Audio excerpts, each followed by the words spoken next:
in basic welding, we cover quite a few aspects in different welding processes, such as MIG welding, stick welding, flux core arc welding, and a few other things in there, and different types and styles of welding along the way.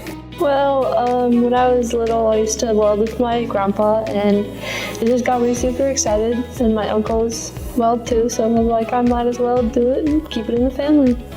Alyssa's excelled quite well in the intro to welding program in basic welding, and she's a little ahead of a schedule and is moving on to beginning MIG welding, so she's moving along her course very well.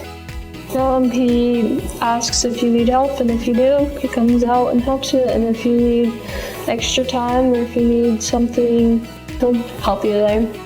My hopes are that she'll continue on and gain her certificate in the 300 in the basic welding, and then move on to intermediate.